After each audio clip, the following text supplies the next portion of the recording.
Mesdames et messieurs, bonjour et bienvenue sur votre nouvelle émission.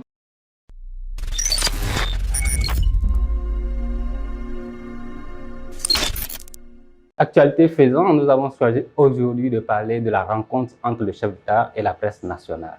Sur ce plateau, nous avons quelques débatteurs, dont le traditionnel, souvent sur le plateau de BLTV, Aboubakar Takou. Bonjour. Bonjour chers confrères et bonjour chers téléspectateurs. Merci d'avoir accepté d'être présent sur ce plateau malgré votre programme chargé, surtout que c'est un week-end qui commence bientôt. Et vendredi, de prière pour le musulman que je suis. À côté de vous, Oscar Medouakon, directeur de BLTV. Oscar, bonjour. Bonjour Akilou, salut à vous, doyen Aboubakar Takou, et salut. C'est pour nous enterrer vivants que nous appelons doyen. Et salut aux amis internautes. Monsieur Takou, pourquoi dans l'apparition du vendredi du Benoît libéré, vous avez parlé en manchette de Pierre Dagouti en parlant de cette affaire de révision par rapport au président Talon? Bon, j'ai souvent voulu rester dans ce registre d'un peu de satire pour caricaturer ce qui est. Et parlant de piège, si vous avez bien suivi le chef de l'État, le président Talon, quand il parlait de la révision, vous avez vu son visage, vous avez vu son regard. C'était un homme très souriant d'avoir réussi son coup. Parce que quand on lit un peu le dessin politique du président Talon, et surtout quand il s'agit de révision de la Constitution, vous avez vu qu'en 2019, avant la Constitution révisée dans laquelle nous sommes, les politiques lui avaient refusé la première mouture de sa révision dans laquelle il avait précisé, insisté pour ne pas faire un second mandat, c'est-à-dire le mandat unique. Mais très tôt, au Bénin, comme notre constitution est un fétiche pour nous, parce que dans la culture des chefs d'État africains, toutes les fois où il y a question de réviser, c'est pour s'éteindre au pouvoir. Donc ça grise les mentalités, ça grise le cerveau des gens et nous sommes tous hostiles à la révision. C'est dans cet instinct grégaire qu'à l'époque, toute la classe politique, je vais parler du président Adjavon, Yahi Boni, et toute la classe était liguée à l'époque contre sa révision qui a échoué.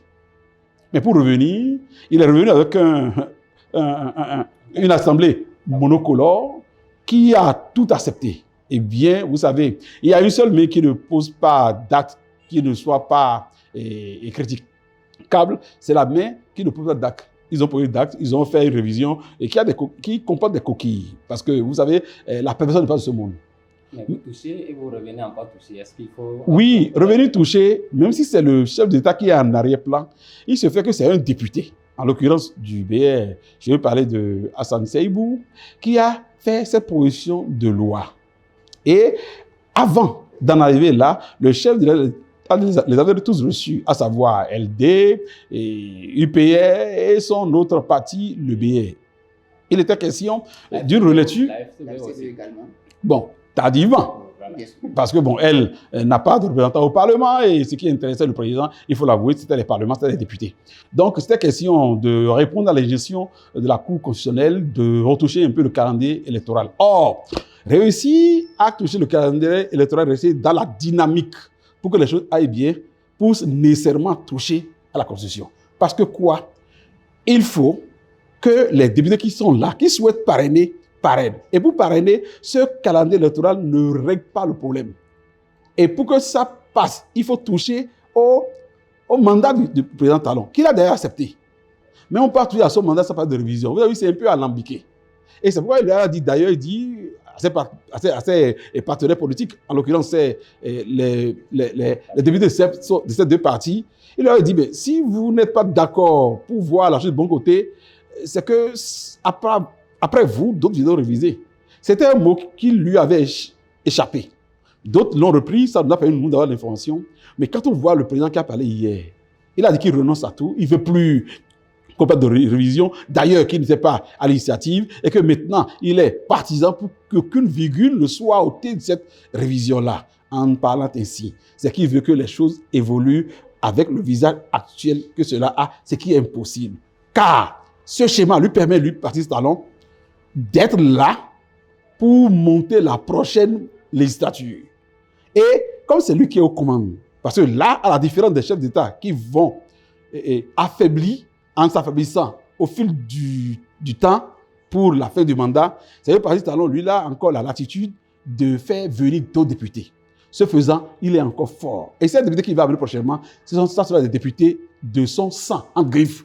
Ça sera des jeunes en qui il aura confiance, qui vont tout lui donner, qui va mettre. Et les députés actuels du BR et de l'UP qui sont là se feront éjecter, qu'ils veuillent ou pas. Ils n'ont pas la chance de parrainer et ils ne pourront pas revenir. Mieux, Talon aura ces jeunes qui viendront occuper la place, vont parrainer et vont lui permettre, dans le du possible, ça il ne l'a pas dit, mais je l'ai senti, ils vont lui permettre de réviser la Constitution quand il voudra, parce qu'il aura la majorité au Parlement. Il va mener de telles enseignes que l'opposition ne puisse pas gagner.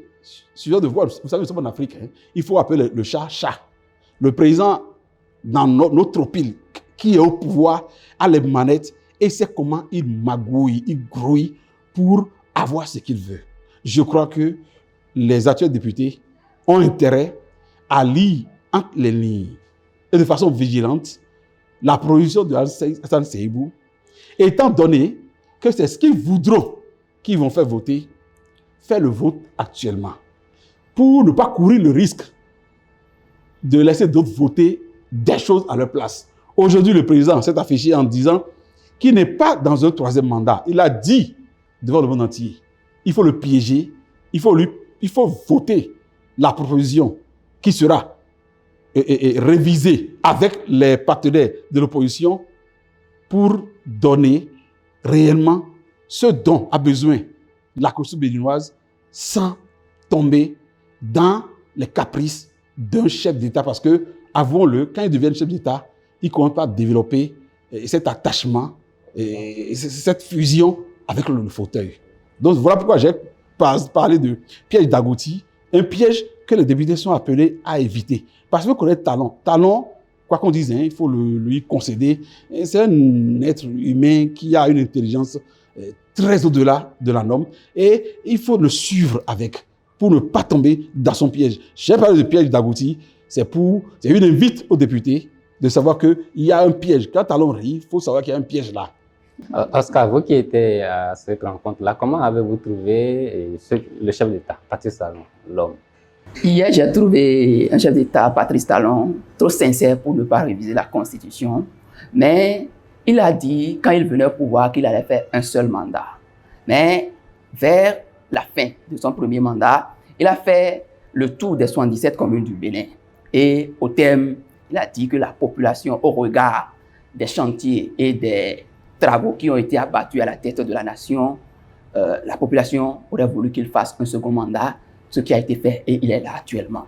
Donc je pense qu'il a montré sa sincérité et sa franchise à ne pas réviser la Constitution, mais moi je ne crois pas en lui parce que aujourd'hui, il a toute la machine en main pour faire cette révision-là. Il nous l'a dit hier clairement que les députés actuels ont la possibilité, si ils sont réélus, de faire partie de la 10e législature pour faire le travail. Donc, en l'état, il se pose un problème de qui sera le député, qui sera ce député-là de la 10e législature en qui le président aura plus la même mise sur lui pour pouvoir réviser la Constitution. Parce que le doyen l'a rappelé tout à l'heure, il est aux affaires. Et vous savez comment est-ce qu'on était arrivé à cette 9e législature, non, 8e législature monocolore, bien sûr, où il avait la même mise sur ces députés-là, où toutes les décisions passaient comme une lettre à la poste. Donc, véritablement, c'est le même scénario de la 8e législature qui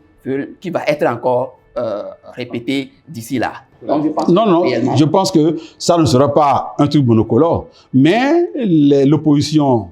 On pourra avoir au moins 28. Non, je parle en termes du vote des décisions parlementaires, parce que ils font travailler à la manœuvre du président de la République. Encore que c'est le président qui a travaillé à ce qu'il soit là. Parce que vous savez très bien que en voulant choisir les députés, d'abord à partir de des positionnements jusqu'à l'élection des députés, vous savez comment ça se passe dans notre pays. Donc, déjà, dans le positionnement des députés, il va d'abord travailler là, dans cette étape, dans l'écurie des différents partis politiques, pour imposer, comme on appelle, les gars qui vont travailler à sa solde. Il va se venger, oui, il va se venger. Il regarde tout le monde, tous ceux qui ne seraient pas de sa chapelle, de ses ambitions, il va leur jouer un tour. Et il a encore la manette, et c'est ça qu'il faut craindre.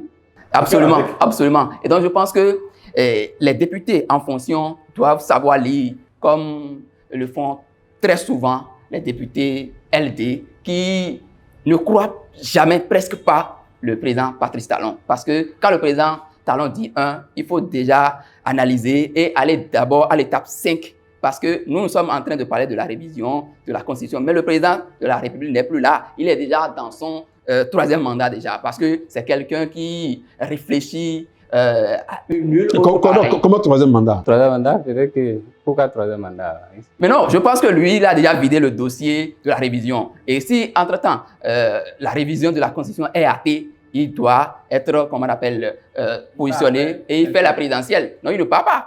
Si réellement la révision est hâtée, il doit être là pour participer à la présidentielle de 2026. Non, il est là. Suivant ce calendrier électoral, il est là. Il est là et c'est lui qui va. Il sera à la manœuvre pour les élections législatives, pour la législature de la 10e législature. Puis après, il va partir. Cette affaire, vous savez, nous commettons une erreur au Bénin. On est le cerveau grisé parce qu'en fait de troisième mandat. Le monsieur a dit, je ne suis pas candidat à un troisième mandat. Et c'est vrai, les humains ne sont pas dits de confiance.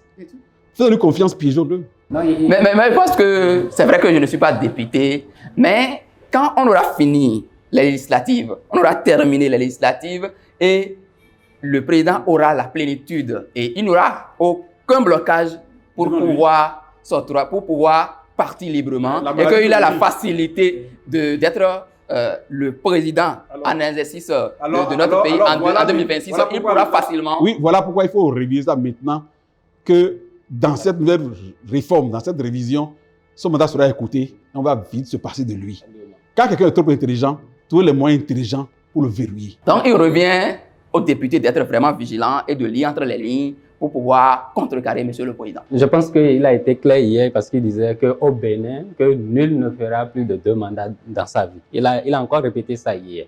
Il a répété dans son discours. Donc, tout compte fait, c'est que personne, puisqu'il a dit, croyons aux acquis que nous avons au niveau de la Constitution béninoise. C'est ce qu'il a dit. Donc, ces acquis-là, on ne les touchera plus. Hier, toujours, lors de cette rencontre-là, il a dit que lui ne voudrait pas que quelqu'un assume ses arrières. Vous, M. Takou, qui parlez souvent de Olivier Bokor, de Dayon et autres, comment avez-vous trouvé cela? Vous savez, moi, je n'aime pas être d'accord avec le président Talon. Je suis journaliste. Un journaliste doit rester dans sa posture de critique. Mais quand il disait hier qu'il ne veut personne pour assumer ses arrières, c'est un homme d'expérience qui parlait hier. Vous savez, aujourd'hui, là, le président Talon ne rêve pas sur la facilité sur laquelle il pourra désigner un successeur. Tel qu'il a géré, celui qui va avoir la mauvaise fortune d'être désigné par Talon ne passera pas dans ce pays. Mais par contre, celui qui sera en crise avec le président Talon, que ce soit une crise factice ou réelle, pourrait avoir l'assentiment des Béninois. Parce qu'il a géré de main de fer. Il a géré dans une rigueur à laquelle les Noirs ne sont pas habitués. Président des Béninois. Donc, si le président Talon dit aujourd'hui que c'est Olivier Bokor, les gens ne voteront pas Olivier Bokor. S'il dit que c'est Romain Wadaï, les gens ne voteront pas pour Romain Wadaï. S'il dit Joannès Dayon, c'est pire. S'il dit Joseph Djogbenou, personne n'ira là. Mieux, même s'il dit dans l'opposition, il désigne un Atchadé et des démocrates vous disent c'est lui, on va dire c'est le pire, personne n'ira là. Donc, comment ça va se passer? En tirant leçon de cette réalité, de cette évidence, qu'il est disqualifié pour désigner quelqu'un officiellement, il est de bon ton qu'il dise devant la face du monde qu'il n'est pas dans une logique d'attendre de quelqu'un qui vienne lui assurer les arrières. Il est suffisamment intelligent pour organiser la chose de telle façon qu'il y ait moins de coquilles à laisser. Parce qu'il laisse, les gens ne lui feront pas de cadeaux. Dans ce pays, nous sommes dans la tradition où on ne fait pas de procès à un ancien chef d'État. Mais les gens feront ça au président Talon. Parce que les gens qui sont en prison, s'ils pensent qu'il va quitter le pouvoir, les laisser en prison, c'est des pièges qu'il ne pourra pas éviter. Les gens qui sont en exil, ils vont mourir là-bas, ils vont descendre. Toutes les archives qui vont concourir à ce qu'ils reviennent seront orientées vers Talon. Donc, c'est un homme averti. Hier, je l'ai apprécié dans sa posture. J'ai dit, voilà quelqu'un qui aime la vérité et qui, une fois, est en train de dire la vérité. Maintenant, est-ce qu'on ne pourra pas trouver quelqu'un vers qui il penche? Aujourd'hui, là, je crois que toute l'écurie mouvancière au sein de laquelle des gens se découvrent des décès de chefs d'État, je crois qu'ils rêvent tous.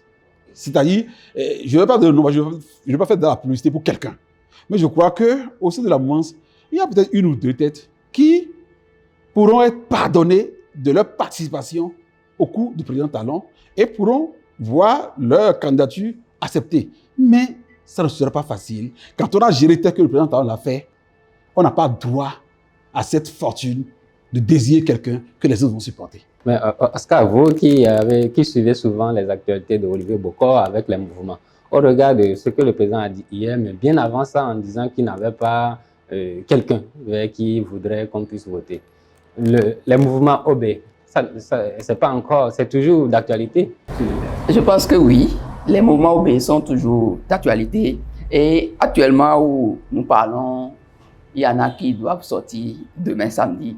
Donc je pense que aujourd'hui, l'ami personnel du chef de l'État, Olivier Bokor, a plus de cause de popularité pour venir à ce poste que certaines personnalités de notre pays, parce qu'il a tout le temps fait des voyages, à participer à l'élaboration d'un certain nombre de projets qui boostent le pays actuellement. Donc, il a beaucoup plus d'expérience en matière de gouvernance, un peu comme là, le président Patrice Talon, qui est resté chef de roi, faiseur de roi, j'allais dire, depuis bien longtemps dans notre pays. Donc, je pense que si M. Olivier Bokor se départisse actuellement du chef de l'État Patrice Talon, il pourra s'en sortir royalement parce que, tel que le président Patrice Talon a géré depuis près de 9 ans, notre pays n'a pas plu à certains Béninois parce que je pense qu'il a géré avec un peu plus de rigueur, de ruse et un peu ajouté, avec un peu teinté de la rage. Donc je pense que, tel que le doyen vient de le notifier également, si jamais il positionne quelqu'un en tant que dauphin, cette personne-là va échouer terriblement. Et donc je pense que si réellement il veut faire un bon travail, il s'écartera, rester juste loin et les voir faire. Comme ça, il a dit, les Béninois vont le porter en triomphe. Et je pense que si jamais il fait l'erreur de choisir telle ou telle autre personne comme son dauphin ou successeur, celui-là ne va pas réellement faire, comment on appelle, l'unanimité. Si moi j'étais un conseil du chef de l'État, le président Talon, je lui conseillerais d'aller désigner son remplaçant au sein de l'opposition. Pourquoi pas Réki Amadougou, par exemple? Non, bon, si moi aujourd'hui, je suis estampillé Réki Amadougou, je ne vais pas sortir de nom. Et tout à l'heure, quand mon confrère parlait, je me demandais même si ce n'est pas Olivier Bokor qui était à ma gauche. Je le voyais dans l'apologie de Olivier Bokor. Nos chers amis, on n'a pas été payés par les Bokor, donc on va réfléchir, on va faire dans l'apologie. Et vous êtes chrétien, et si c'est ça qui crise votre cerveau, non. Et le président Bokor, parce qu'il sera candidat, il a aussi fort à faire s'il veut venir au pouvoir. C'est vrai. Et je pense qu'aujourd'hui, il y a plein de mouvements et associations qui travaillent dans l'ombre pour... Tout ça, là, on est au Bénin. Vous ne connaissez pas les Béninois. Les Béninois eux-mêmes, là, ne savent pas ce qui va se passer en 2026. Eux-mêmes ne savent pas ce qu'ils vont faire. Les Béninois, pris individuellement, ne savent même pas ce qu'ils vont faire eux-mêmes en 2026. Le Béninois, c'est un peuple bizarre. Et nous avons en commun avec les autres nations cette émotion grégaire. C'est ce qui frappe, ce que tout le monde crie, c'est ça qu'on suit. Et c'est pour ça, d'ailleurs, dans mon développement, que je disais, faisons attention à ce sentiment que nous avons en partage, nous les humains. Dit, bon, on va réviser. Et c'est la mode.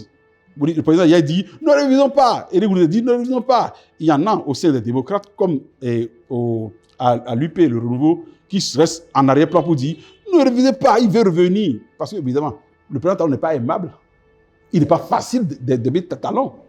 Et tous ceux qui l'entourent, de son cabinet, de son gouvernement, je me dis, mais personne ne l'aime. Il n'est pas aimé parce qu'il est trop rigoureux. Et nous, on n'aime pas la rigueur. Le Béninois aime manger. Dans le cerveau de chaque Béninois se cache cette vérité qui dit qu'il veut manger, il ne veut pas travailler. Moi, là, je suis là. Vous me prenez là, vous me donnez de l'emploi, je ne veux pas. Moi, je veux de l'argent, je veux manger, je veux le bonheur, mais je ne veux pas travailler.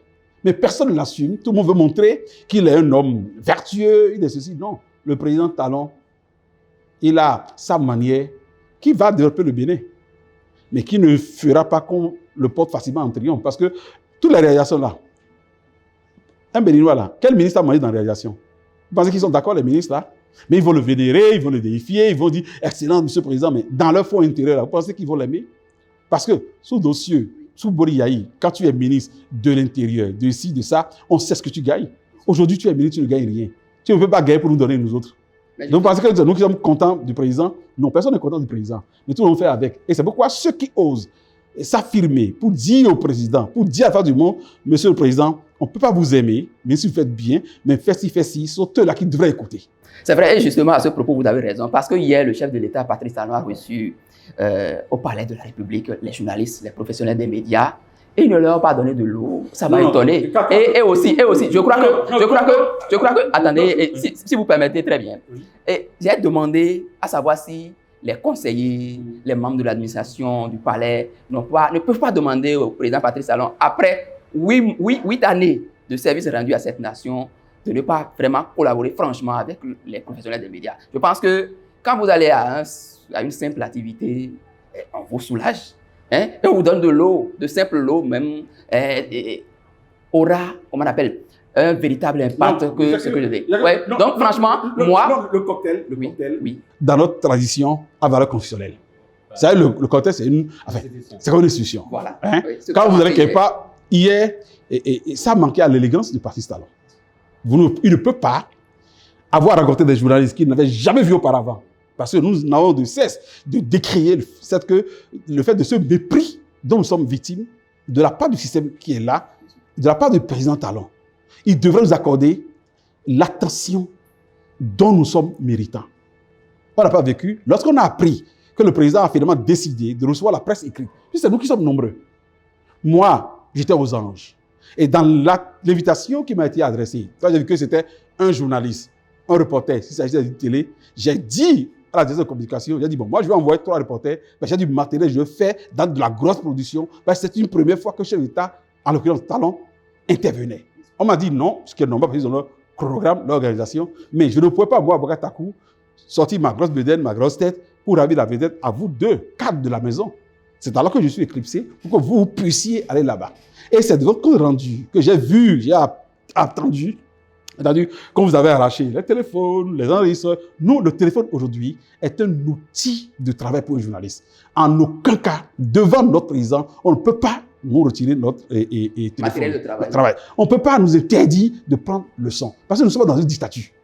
Et William, le DIRCOM, deuxième, c'était adjoint. C'est un jeune frère, c'est un ami. Dès qu'il est fâché, c'est un ami, il peut pas parler mal de moi, dès qu'il est fâché. Mais attends, il n'y a qu'un ami, un meilleur ami, et quelqu'un qui vous aime qui va vous dire la vérité. C'est parce que je suis collé à la DIRCOM par l'entreprise de mes copains que je vais dire, bon, c'est beau, non, c'est beau, c'est mauvais. Il faut pas l'image de talent. C'est le président lui-même qui a demandé, qui demande à ce que, bon, pour son, je sais quel type d'élégance, après une rencontre comme ça, pour une première dans l'année, ce qu'il n'a jamais fait, on ne peut pas quand même donner les commodités qu'il faut, qu'il y ait un petit cocktail, que le président, même s'il ne boit pas son verre, qu'il tourne autour des autres, qu'il salue en qui les journalistes. Il fallait ça pour donner de la beauté, de l'harmonie, de la classe à la fête d'hier. Parce que ça devait être une fête. Mais ça va être une fête parce qu'on n'a pas mis toutes les conditions à jour. Et c'est parce que William est trop sérieux. Mais est-ce que ça vous permettait de traiter cette rencontre-là d'une rencontre de Bimani ou bien de Kazakhstan? Non, et quand il a sorti Bimani, moi je suis dans la caricature. Kazakhstan, Bimani, Rangoon, ça, quand tu attends Rangoon, ça fait flash de la dictature. Attends, nous qui quittons le président Talon là, on parle tous de dictature. Pourquoi ne pas dire que ça ressemblait à une rencontre à Rangoon? Parce que dans une bonne ambiance, eh bien, même après cette fête-là, après cette rencontre-là, quand même, il peut y avoir quand même un peu d'accompagnement. Parce qu'il n'y a pas eu le cocktail, le traditionnel cocktail, il n'y a pas eu. Et vous voulez qu'on... J'ai vu des journalistes dans des forums en train de me critiquer en disant « c'est lui Takou, voilà, il n'était pas là, c'est pourquoi il a fait un procès. » Non, j'ai été invité. Mais il faut qu'on fasse les choses à l'endroit, comme l'a voulu le chef de l'État. Donc ne laissons plus... Quand il s'agit de la corporation, il n'y a pas d'amitié. J'ai la chance, le Graal, la Baraka, d'être un des rares qui est parfois assez au chef de l'État, à sa convenance bien évidemment. Mais ça m'oblige à dénoncer des choses. Ça m'oblige à oublier les relations personnelles que j'ai avec les membres de la cellule de communication du chef d'État pour dire ce qui doit l'être. Bon, on va me traiter de tout, hein. Mais moi, t'as j'ai toujours la vérité. Vous avez toujours dit que le chef d'État n'a jamais rencontré la presse écrite ou bien la presse béninoise. Donc, vous l'avez écrit plusieurs fois. Vous avez eu cette rencontre-là et vous continuez pas à critiquer. Donc, les gens ne comprennent pas pourquoi vous critiquez encore. Les Béninois ne veulent pas réfléchir. Les Béninois sont intelligents, mais ne veulent pas faire l'effort de la réflexion. Alors, on a demandé à être reçu. On a demandé qu'on nous associe. Si on le fait et qu'on estime qu'il y a à mieux faire, on va se taire. Non, je ne sais pas.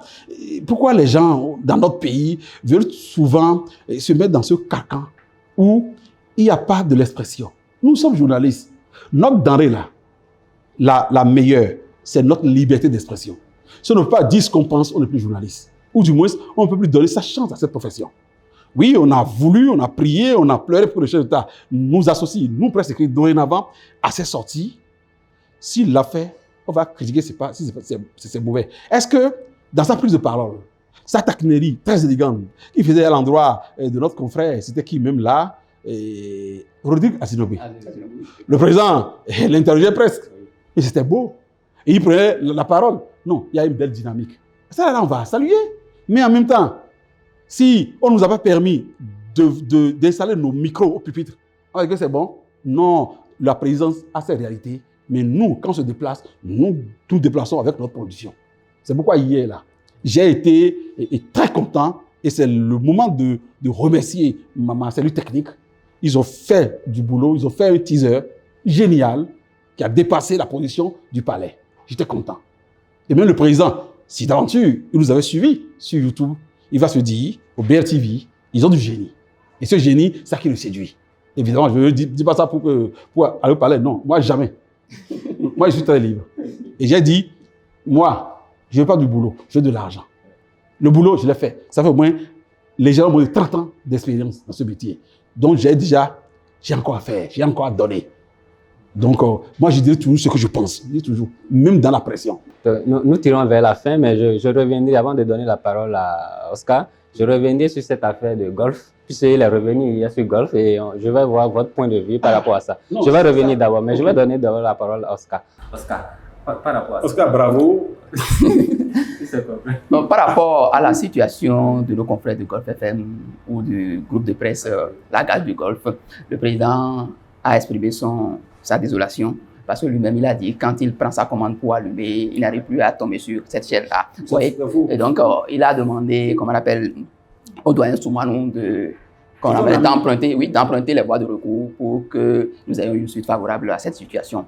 Et par contre, par rapport à d'autres situations de Macky Sall, la présidentielle reportée au Sénégal, il a aussi déploré vraiment parce qu'il n'était pas d'accord avec la situation. Mais je ne l'ai pas vu trop s'attarder sur cette question. Ça m'a montré que le président est aussi dans une telle dynamique, comme celle du Sénégal. Et donc, franchement, je pense que je ne l'ai toujours pas cru par rapport à la question de la révision du code électoral. Parce qu'il y a des choses qui sont cachées et les députés doivent être vraiment vigilants par rapport à cette actualité-là. Voilà, ok, je reviens par rapport à golf. Comment vous avez appelé sa réponse? Par rapport à golf. Parce qu'il disait que, bon, c'était peut-être l'allégorie où il disait que lui n'arrivait plus à avoir accès. Oh, et hier, il dit, d'abord, cette question de golf n'est pas venu sur la conférence sans que cela n'ait été organisé. Je crois que la cellule de coordination du État, c'est des génies. Ça veut dire que le président veut réellement mettre fin au supplice de nos confrères de Golf TV. Qui ont été licenciés, on a vu non. Et pourquoi c'est à la veille qu'on a parlé de licenciement? Et nous, par de presse, on paye réellement qui? Pour licencier qui?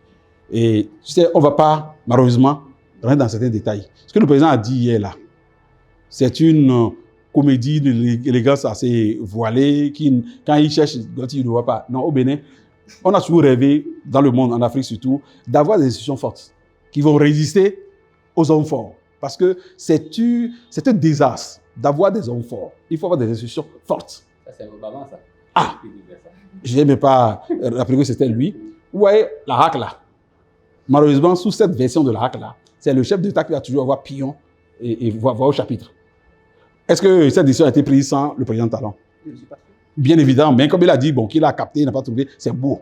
Maintenant là, que Ismaël Soumanou, notre doyen, notre père, lui adresse un recours gracieux. Et que ce recours gracieux, qu'on fasse fuiter ça, qu'on nous l'ait. Il a dit, on le prend au mot, il va le libérer. Parce que la procédure pour gagner sur la RAC, c'est la Cour suprême. Parce que la Cour constitutionnelle, c'était une erreur. Si par exemple, mon doyen, mon père, Ismaël Soumanou veut consulter, j'avais dit, grand frère, la Cour constitutionnelle, là, c'est rien. Mais si la Cour te donne raison, là, ça n'a pas d'effet. C'est la Cour suprême qui est l'organe administratif. Quand il dit, vous avez raison, personne ne peut vous décider. Mais quand c'est la Cour constitutionnelle, là, elle dit, l'autorité au pouvoir ne peut pas respecter. Maintenant, comme nos confrères ont suffisamment souffert, ils ont trop souffert, et que Ismaël Soumanou, qui ne croyait pas un jour qu'un ami à lui allait le bloquer comme ça, maintenant que le président est revenu pour faire la paix, profitons. Déjà demain là, il faut que notre doyen lui envoie une demande, un recours gracieux pour dire, Excellence, c'est vos enfants, regardez dedans pour nous. Et le président Talon, il va saisir la balle au bon. C'est vrai qu'il a dit dans ce pays que les étudiants qui sont en prison là allaient sortir, mais le ministre de la Justice, il n'a rien fait jusqu'à présent. Il pouvait, d'un de son téléphone, organiser vite le procès. On fait le procès en 3 jours, on les condamne comme ils souhaitent le faire, on les libère le lendemain. Mais ce nouveau ministre de la Justice là, est-ce qu'il a été d'aider le chef d'État? Quand le chef d'État dit, on fait. C'est sûr que ça ne dépend pas forcément du ministre parce que le président peut ne pas lever entièrement la main. Non, le président. Vous savez, le président a tous les défauts, mais c'est l'homme de parole. Quand il dit, il le fait. Quand il a dit, après le procès, et puis je vais les libérer, il va les libérer. Et je vais finir mon intervention en faisant encore un autre rappel. Quand le président a fait les mouvances qu'on va parler de la révision de la Constitution, l'opposition devrait saisir la balle au bon pour dire, Monsieur le Président, ou mouvance, rupture, on fait comme ça pour vous nous faites comme ça. Et s'accrocher réellement au sort des prisonniers, au sort des Rekiat Bandougou à Ivoire et consorts, au sort des Kobi-Koutier et des autres qui sont en exil. C'est le moment plus que jamais d'ouvrir le débat pour obtenir ce qu'ils veulent. Même si la procédure d'introduction de leur loi d'amnistie contient des coquilles, il faut trouver une formule. Parce que vous savez, ils n'ont pas pu être sur la liste sans l'appui technique de la rupture du chef de l'État pour les élections derrière. Ça veut dire quoi? L'opposition peut encore recourir à cette expertise des gens qui ont eu une avance sur eux. Parce que la rupture, ils ont calé leurs choses là. Et ils savent que vous ne pouvez pas venir vous seul et réussir. La formule de passer par la Cour constitutionnelle, là, tout ça là, c'est politique. Et il faut une solution politique à une situation politique. Merci, cher débatteur, d'avoir répondu présent. J'espère qu'aujourd'hui, au regard de tout ce que vous avez eu à dire au niveau de la cellule de communication, on corrigera davantage l'organisation des rencontres entre le chef de l'État et la presse béninoise. Parce qu'on a vu Macron qui faisait sa conférence de presse qui était en direct. Nous aussi, nous avons besoin d'une conférence de presse du président en direct. Chers amis internautes, merci d'avoir suivi cette émission. Prenez le rendez-vous du prochain numéro. À bientôt.